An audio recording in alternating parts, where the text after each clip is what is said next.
नमस्ते, प्रणाम दोस्तों। तो चलिए आप लोग सुनिए बहुत ही प्यारा पति पत्नी और ननद का नोक-झोंक सोहर गीत। नमस्कार दोस्तों, हमें चंदा देहाती लोकगीत 128 से और अपने चंदा लोकगीत 128 में बहुत बहुत स्वागत करती हूँ दोस्तों। तो आप लोग प्यार से सुनिए सोहर गीत। चलिए सुनाते हैं। दुआरे से पियवाया मैं वटवा मुस्की मारत आवे मुहवा बिरवा कूचत आवे हो धना तुहरऊ दीना नच कान्य बहिनिया पनयान लाई हो धना तुहरऊ दीना नच कान्य बहिनिया पनयान लाई हो हमारे अड़ोसी बाट हमारे पड़ोसी बाट सासू हमारी घर ही बाटी जेठनी हमारी बगले बाटी हो पिया तू ही दुई भाउरी लगायो त दूनो जनी खाइल जाई हो पिया तू ही दुई भाउरी लगायो त दूनो जनी खाइल जाई हो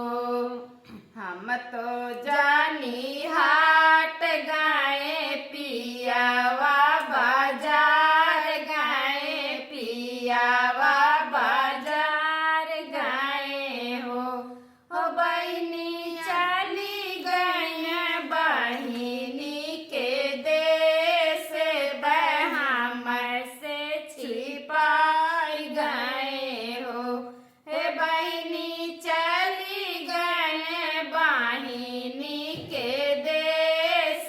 तहमा से छिपाई गए हो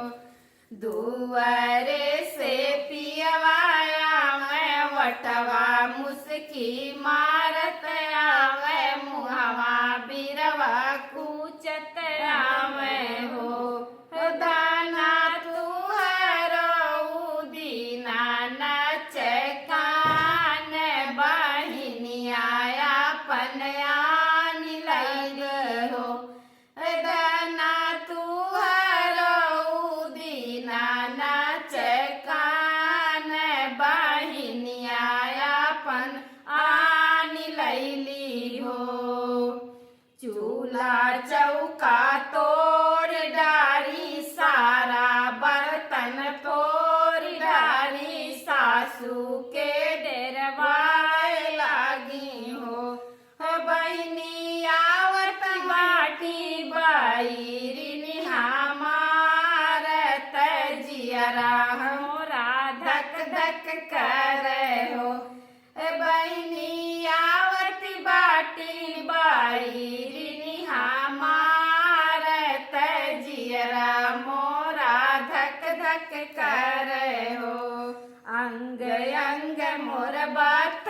लागे जूड़ी से बोखार आवे मुड़वा पीराए लागे हो बहिनी आवत बाटी बैरिनी नाना दिया त जियरा मोरा धक धक कर हो बहिनी आवत बाटी बैरिनी नाना दिया त जियरा मोरा धक धक कर हो अपने त